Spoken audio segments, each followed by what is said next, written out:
Hello, forever friends and family. Welcome to webinar Building an Empire, the most complete blueprint to building a massive network marketing business. The book written by Brian Garothers. So today is February 8th, and today is webinar number 6. I could not believe it, number 6. We started on January 4th, 2021. Now we have beginning of February, first week of February is gone, so we continue to read, to study, and hopefully to implement all skills and knowledge.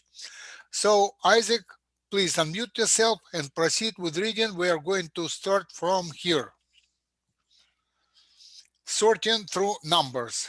Good evening, everybody. Welcome to webinar number 6. Sorting through the numbers. Recruiting is a game of numbers. You will never know which prospect will be interested or not, nor will you know which recruit will be a producer or a quitter. The game plan is to recruit everyone you can, and within 90 days, they will sort themselves out. Some will be studs, while most will be duds. I wish I had a device that would allow me to scan a prospect's forehead and tell me if they have a burning desire, will be coachable, and will be willing to work. But after looking around for this device, I have found it doesn't exist.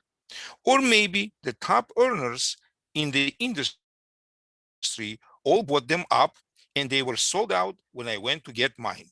Bottom line is that the more prospects you talk to, the more likely you will find some good recruits. And the more you practice at it, the more effective at recruiting you will become. You can never say the right thing to the wrong prospect, and you can never say the wrong thing to the right prospect. I agree with the first part of this industry quote.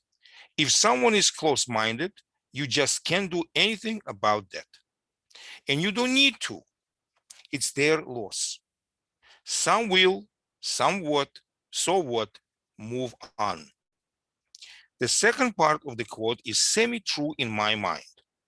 If someone is open and looking for an opportunity, you still need to do your best at trying to convey the information in an effective manner.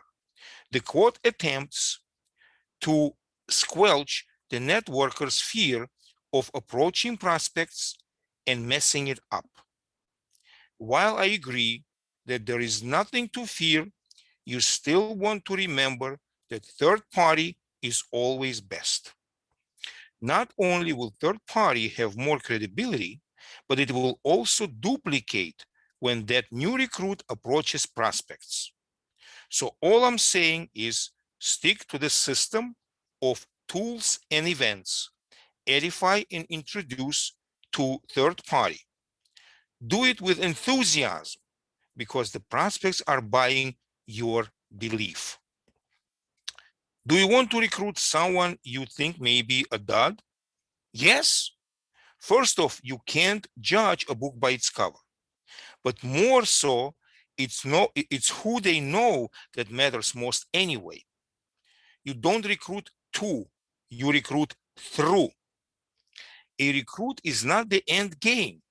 Better yet, she is doorway to hundreds of contacts that otherwise you would not have met.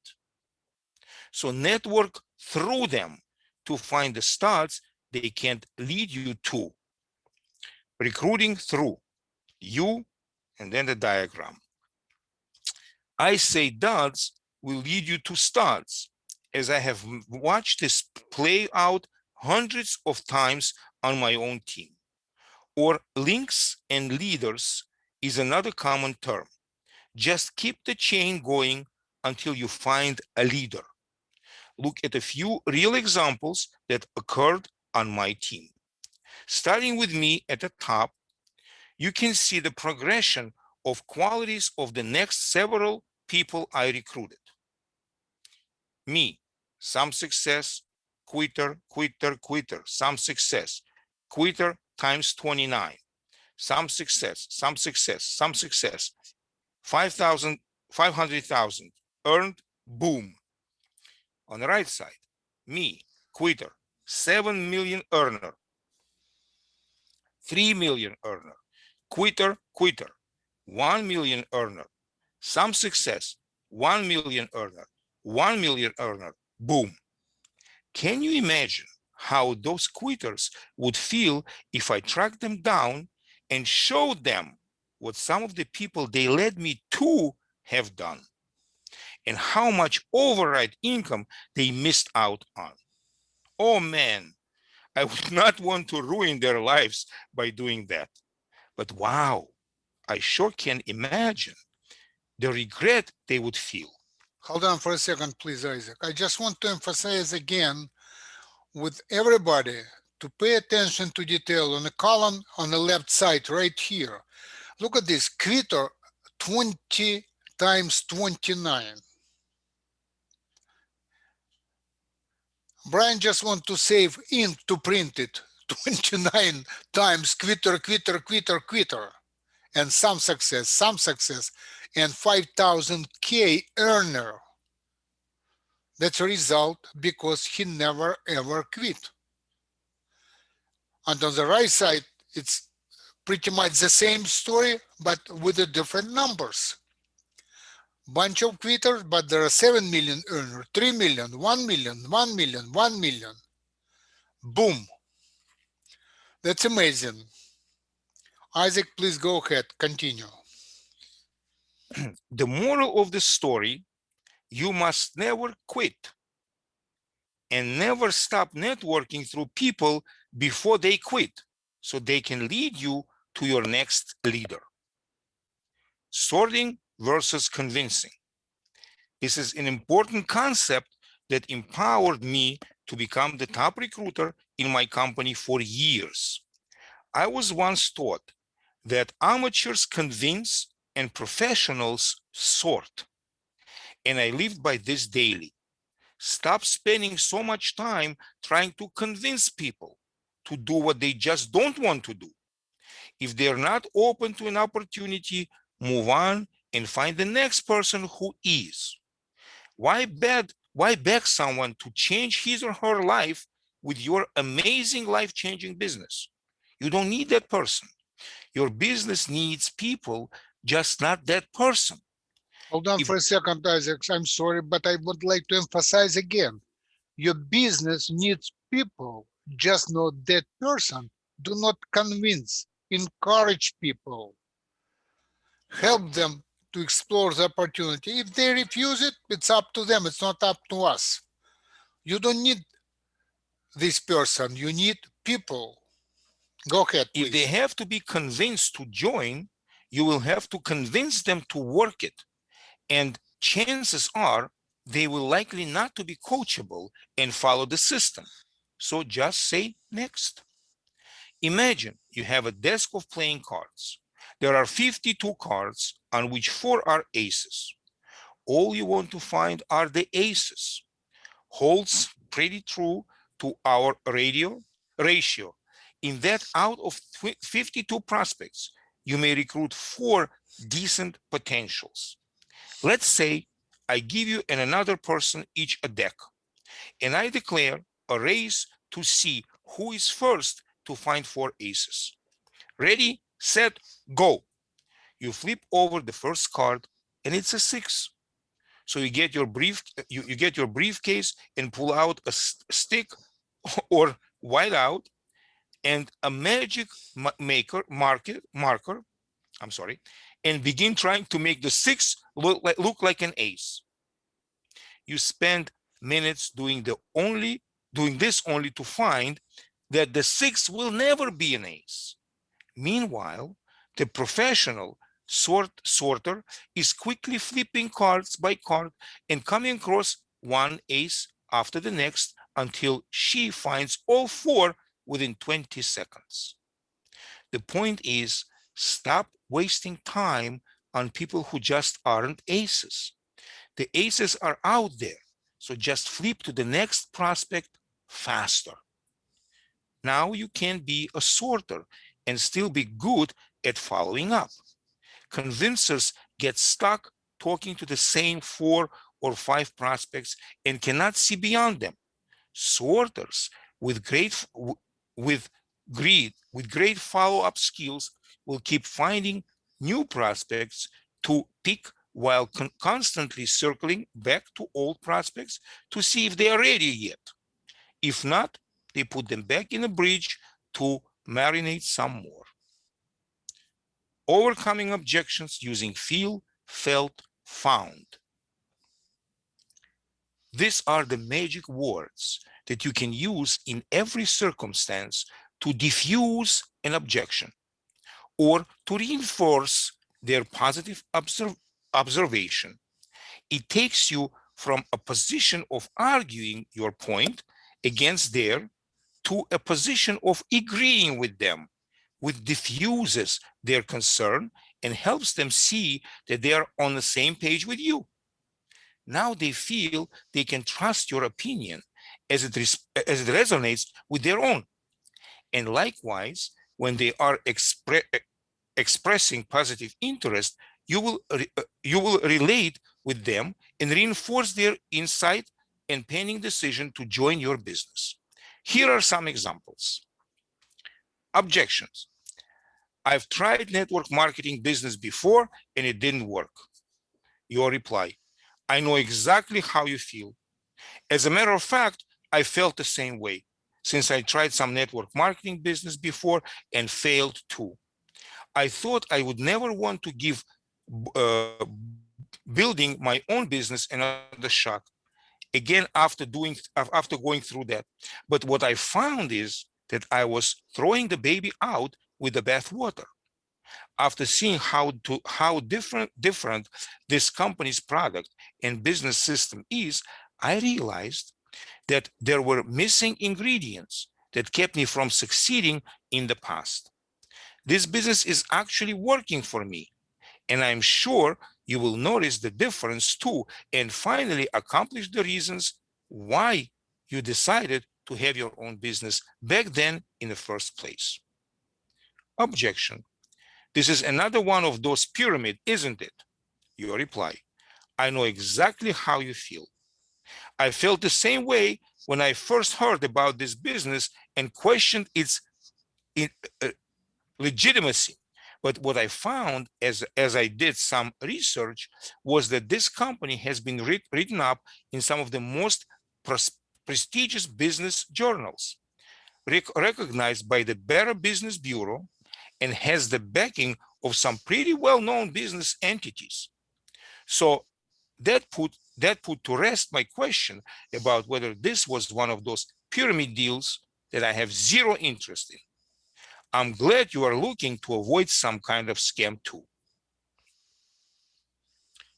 Positive observation. I'm interested in developing and residual income. Your reply. I know exactly how you feel. I felt the same way when I realized that getting paid over and over for something I did one time was possible.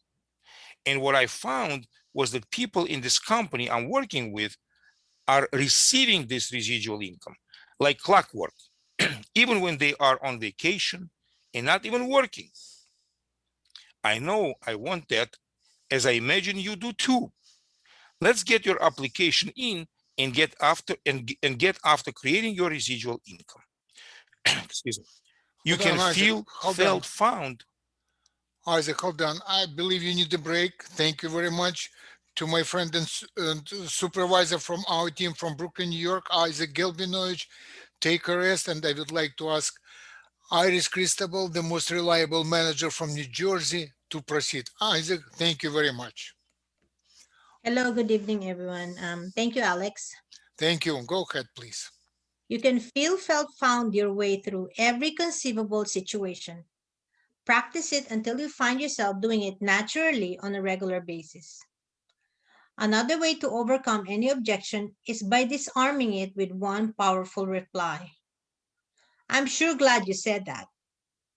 Dave, the top earner in my company, has used this line for years, and no wonder he has been so successful. He conducts himself in every conversation with a smile, probably because he knows that there is no objection that he cannot spin around with this one line. As just one example, what is the hardest objection you could think of trying to overcome? How about this one? I'm flat out not interested. Your reply? I'm sure glad you said that, because this business is specifically designed for uninterested people. You see, even though you have no interest at all in what we do or offer, I can assure you that you know quite a few people who are interested that you can introduce me to. Now you can remain without interest all along the way, but I will teach some of those people how to market this business. As they are generating revenues for our company, the company will keep sending all of these override checks to your home while you're sitting there being uninterested. So let's get you set up. Point me to some people you know, and I will take it from there. Objection. I just don't have the money to start. Reply. I'm sure glad you said that. You see, lots of successful people in our business didn't have any money when they started. Here's what we do. You have no money, but you know people who do. You introduce me to some of these people, I will get them excited.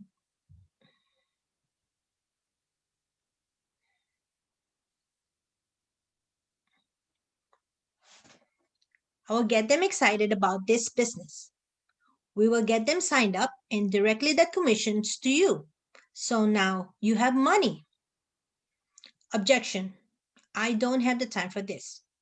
Answer. I'm sure glad you said that. You see, lots of successful people in our business didn't have any time when they started. Here's what we do. You have no time, but you know some people who do. You introduce me to some of these people, and I will get them excited about this business. We will get them signed up and teach them how to market this all kinds of people you don't even know. As the override commissions are rolling into you, I bet you can now afford to buy yourself some time freedom. Seeking Me Too approach. As I always say, stop selling, stop recruiting, start solving. Don't make it about you. Make your intention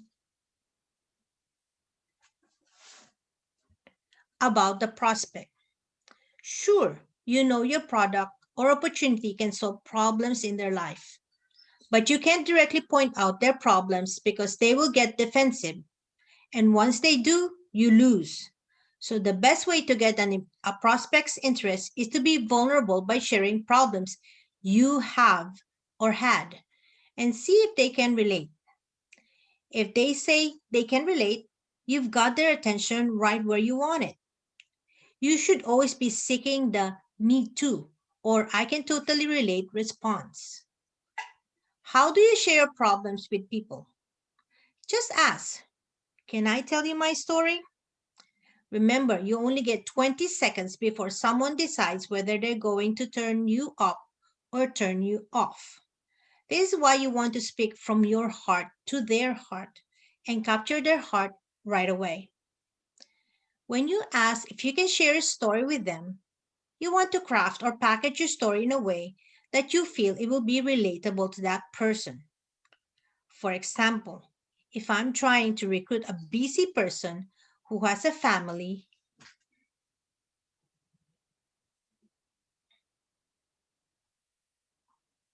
and I'm betting they wish they had more time freedom, I would say something like this.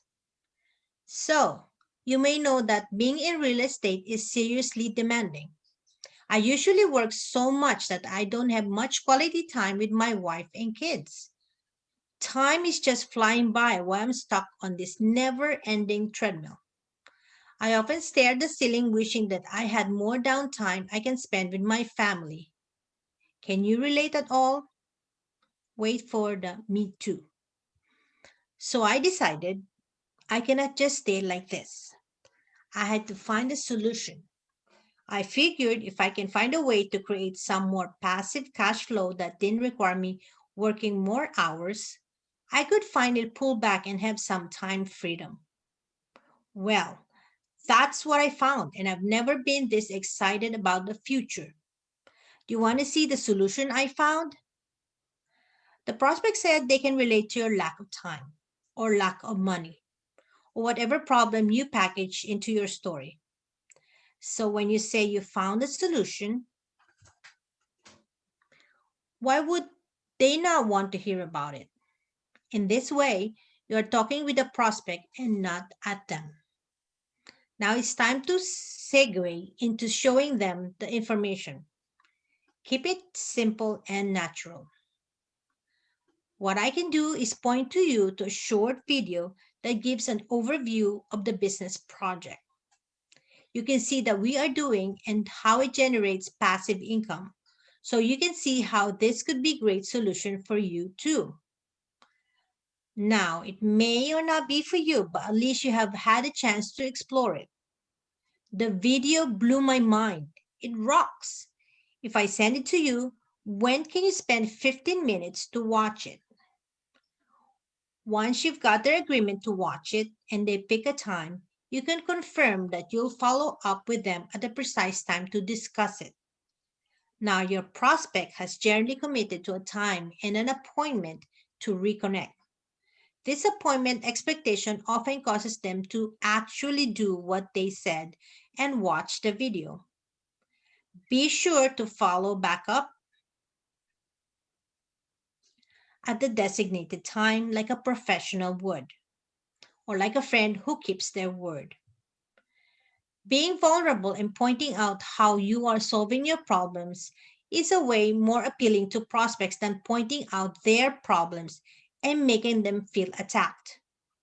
All you focus on here is connecting with the people's heart by way of your own vulnerability, and they will tend to like you more. They will be more open to connecting with you because you were authentic. I have a video called Powerful Prospecting on my blog that will teach you my most powerful 20 minutes on how to be a masterful prospector to get someone to see your presentation. Go to briancarruthers.com, Powerful Prospecting. Contacting and inviting. The name of the game is contacting new prospects and inviting them to presentations. This involves two different approaches, direct and indirect, and involves three sorts of prospects. We will call reds, greens, and blues. Let's start off with the types of prospects and pick the right form of approach for each. Blues, people who look up to you. Greens, your peers. Reds, people you look up to. Blues are the easiest to recruit because they respect you. You can pretty much use direct approach. John, you know that I'm all about business and making money. I only play to win and I don't waste time on business ventures that won't make me money. I've come across a home run and I want to let you in. Be at my house for a private business reception on Tuesday at 7 p.m. so I can fill you in and get you in the game. See you there. It's a direct approach. Do you want blues? Yes, because they even they aren't the most ambitious, they could be linked to some leaders. Greens are your peers who see themselves as being on the same socioeconomic level as you. As we know, these friendly folks are often the most skeptical about taking your opinion about anything business-wise. So you can tell them they need to join you. You have to relate to them and connect your why with their why. Sandy, you know how I've been so stressed out for a while now about not making enough money and sinking deeper into debt?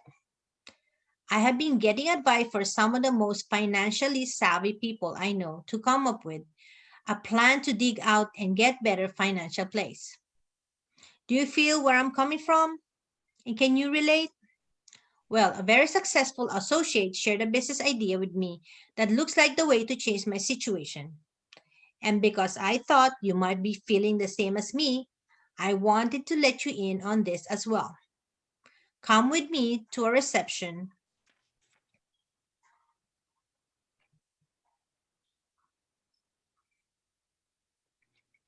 having this Thursday.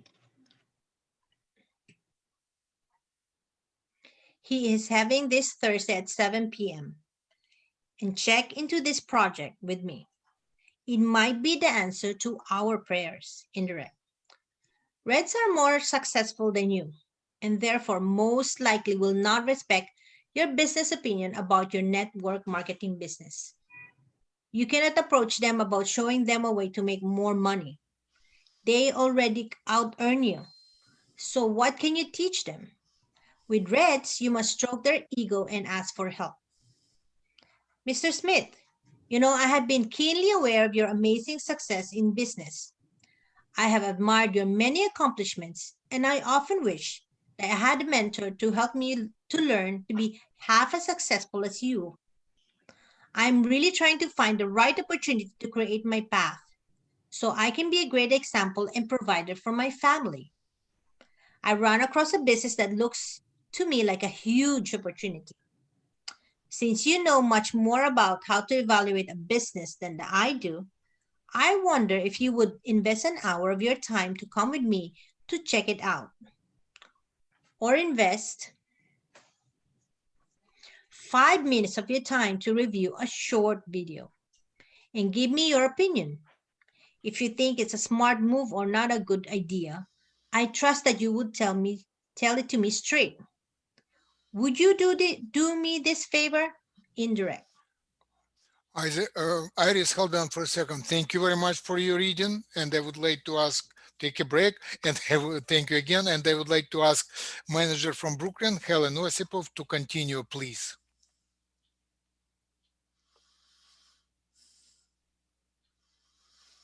Helen, Good evening. Do you hear me? please go ahead. Yes, Thank excellent. Okay. Go ahead. Once the red sees the presentation, listen to their opinion to see if they show signs of interest in joining themselves or at least becoming a customer.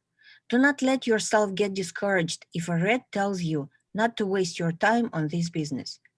This is just one prospect and a clever approach.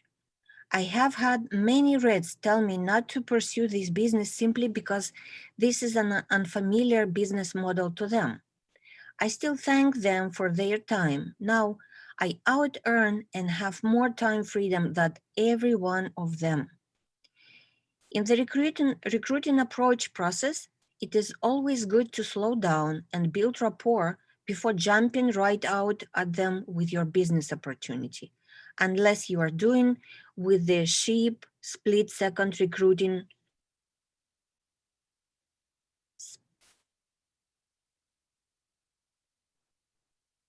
speed numbers game and getting prospects onto a sizzle call.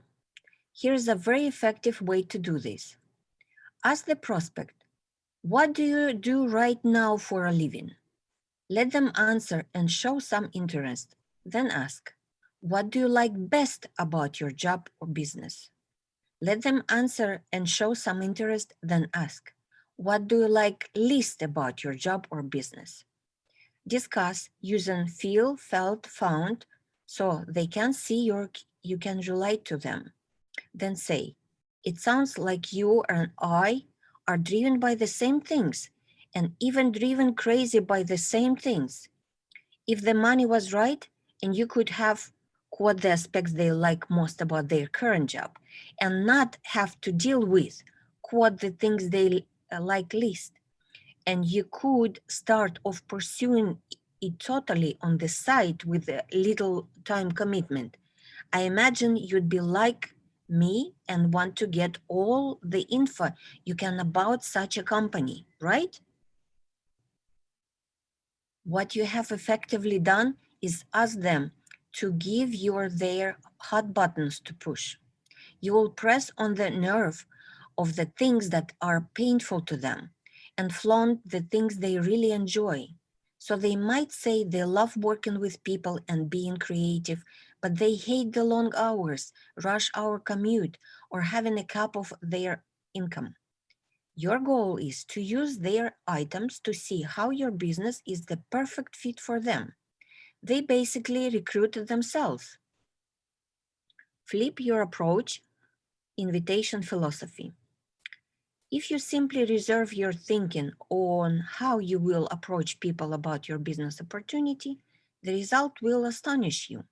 First, don't find out who is interested in looking at business, then expose them to the business. Second, expose everyone to the business, then find out who is interested. Let's explore this and break it down into concrete numbers. If you start with a list of 100 prospects and ask who might be interested in looking and starting a side business, only 10 of them might be. Out of those 10, maybe 5 will actually go see a presentation. And out of those 5, you might recruit 2. So it looks like this. 100 goes to 10 interested, goes to 5 presentation, goes to 2 recruits. But under the flip option, what if you expose all 100 to the business without asking their interested question? Then after they have seen the business, they can know what to say yes or not to. Some may not allow you to show them or get them to a presentation, but far more will that if you simply ask if they are interested in a business they are unfamiliar with. The flip option looks like this. 100 goes to 30 presentations, goes to 10 recruits. Flip your approach. 100 prospects, 10 interested, 5 presentation, 2 recruits. Or 100 prospects, 30 presentations, 10 recruits. Here is another flip philosophy. First, don't invite prospects to an event and then confirm that they can come. Second, confirm they are free at that time, and once you have established they are free, then invite them to the event. When trying to invite prospects out to attend a presentation, PBR in your home, weekly briefing, etc., most people immediately jump into inviting them to the event at a particular date and time. What often happens is the prospect will reply that they are busy at that time. You gave them an out, and now knowing how great your business is, they often take the out. So flip the flow of this round. Call that prospect and ask, so Jim, what are you doing on Thursday at 7 p.m.? Jim will say he has something planned, otherwise he will ask you why you are asking. You will again repeat your question. Do you have plans at 7 p.m. that night? If he is not tied down to anything, he will say, nothing planned, but why are you asking? Now you have confirmed that Jim is free, taking that excuse off the table. At this point, you invite him to your presentation. As long as you do not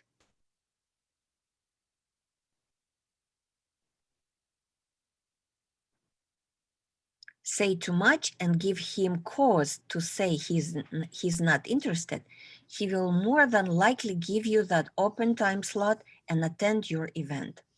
After all, he has already indicated to you that he's available. So don't invite them, don't invite and then confirm, rather confirm they are free, then invite them. Hold on for a second, Helen, please. I just would like to emphasize that it's a really valuable point. Do not start inviting before you know that your prospect is free for specific date and time, because you are wasting your time, your energy, and all of a sudden they responded to you, oh, you know what, I'm busy on Thursday, 7 p.m. So ask, what are you doing on Thursday night? The same scenario, I just want to emphasize again. What are you doing Thursday, Tuesday, Monday, it doesn't matter, but ask a question. If they respond, I'm busy, I have a party, I will be in the club, or whatever it is, doesn't matter. Okay, thank you. I'll talk to you next time. Don't waste time and energy for a prospect who is not available at a specific time. Then Let them know, okay, I will call you next time. We will talk in more specific details because I don't have that much time right now. It's very, very powerful approach to be sure that prospect is free for specific date and time. Please go ahead, Helen. Form. Don't make the mistake of trying to immediately jump right into your sales or recruiting pitch, ever. Your whole goal is to open a conversation to get to know that person and what makes them tick. As Bob Burg teaches, people will do business with people they know, like, and trust. If you have not yet established this rapport, they will not buy from you or join your business, period. So let's get that clear now and forever. So, how do you begin this friendship building conversation? Or maybe you're already friends. How?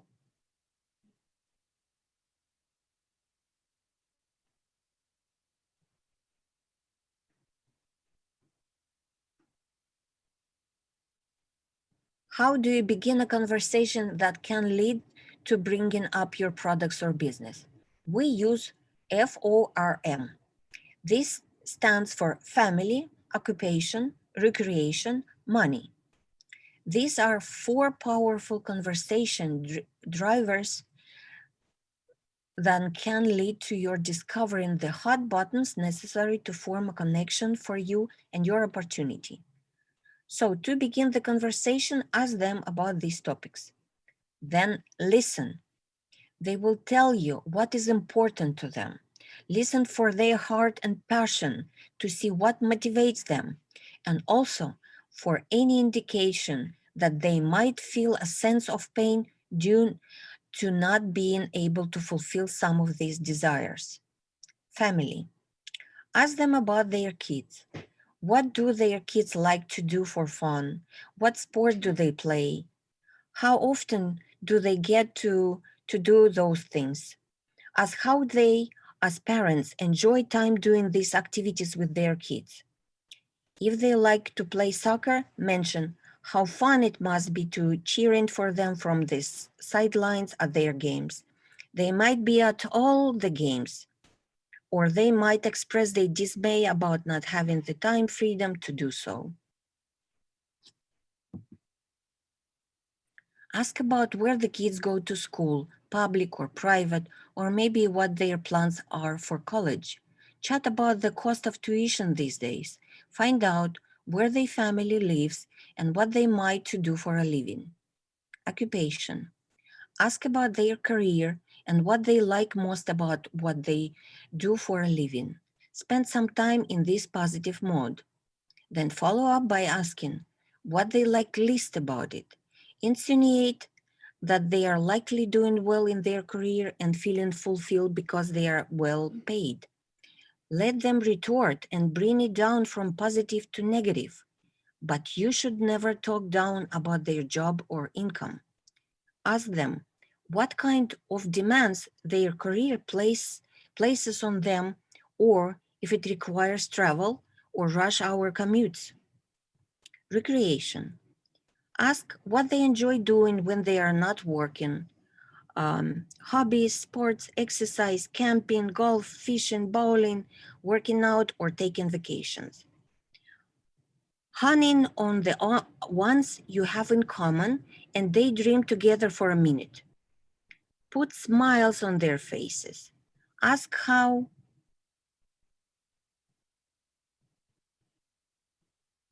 often they are engaged in these activities. Ask what they would do if money were no object, and if they had the free time to go do it. Find out what they dream about, but might not have the freedom to act on. Money. When you bring up money, it's never good to make them feel bad. Talk in general about the economy, about the prices or certain things, about the job market, and maybe about investments. Find common ground on what you agree on. Share how you have been thinking about how to plan for an early retirement, or how it feels that enough money never seems to be enough. You now have a conversation going using one or more of these topics. Be sure to keep it 75% positive and happy.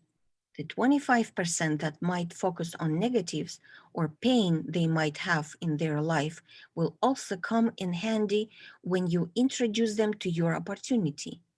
You will need to have and use both. Recruiting is successful when you paint a picture. You want to share with them how your business enables people to do the things they said they enjoyed, while at the same time ridding themselves of the stress of not having enough money for tuitions, or wondering how they will afford retirement, or feeling like they're on never-ending treadmill chasing the dollar. In other words, it will give them all the things they value and want, and help them avoid all the things they despise. Your business can help them create the ultimate lifestyle. Once you have gotten here without even mentioning your business or company name, you are ready to unveil the business behind the curtain. You created curiosity and interest first. If you started right in with your pitch, you would have met with a closed door or receptivity.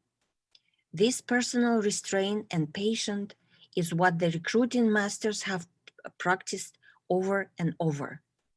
Bait the hook carefully before you attempt to catch the fish. Mirror and matching. Hold on, Helen. I believe this is enough for today. Thank you very much for reading. And just some housekeeping for new people who join us today. Everybody who received email from me, there is a link to my YouTube channel that you could review previous webinars, all webinars recorded on YouTube channel. I'm asking everybody, when you watch the webinar, or recorded webinar, click on the like. If you like it, make a comments if you would like to. I would appreciate it, and share with your team, share with your members. And if you have any questions right now, do not hesitate to click on the icon with a little hand, and I will unmute your microphone for any discussion or any questions anybody may have. In the meantime, I would like to say thank you. Isaac, your microphone is unmuted, so you will be the first one. Nadia Ettinger will be the second one. I will unmute your microphone, Nadia, and please go ahead, Isaac. Hello, everybody. I just wanted to make a few comments on what we read. When our esteemed author was talking about recruiting, he introduced a very interesting tool, which is a story. And I read this tool, or I met this tool in number of books by professional network marketers. And a story is one of the most powerful tools you can have, because it, first of all, it's entertaining. Second of all, it's relatable. And then it talks about you and about them. So there's a connection. Another thing is the form. This was, there is a warning. Don't go too long into the form. Don't spend like hours talking about family, work, money. Just be brief. It's a good tool, very good tool, but be careful how much time you spend in it. Okay, so be brief, and then then the tool is very successful and very powerful. But story is number one. Okay, make a point, tell a story, feel felt. It's absolutely wonderful tool as well. Okay, I'm done. Okay, thank you for your comments, and thank you for your thoughts, Isaac. Nadia, please unmute your microphone and go ahead. Hello, everybody. It's always nice to see friends and partners. And thank you, Isaac and Helen and Iris, for excellent reading. It's helped a lot to feel even better when you're reading and understand. And I just really each time we reading, and I reading myself as well, the book, each time it's amazed me how Brian just interesting, sharing everything he knows about it. And it's really like so professional. It's just like, I know, like we need to read not just once, maybe 2-3 times. And after that, I'm sure it will be so beneficiary for all of us. And thank you very much again, Alex, for conducting this webinar. And we can see, at least feel each other. One day we'll get together again on our meetings. Thank you so much, and all the best to everybody. Thank you, Nadia. Anybody else? I believe that's it. So next webinar should be and will be next Monday. And again, I'm asking you to share this link to YouTube channel, click like, comments, whatever you wish to. Enjoy, and I'll see you next time. Thanks a lot, all readers, Isaac, Iris, and Helen. Thank you. I'll see you next time. Take care. Bye-bye.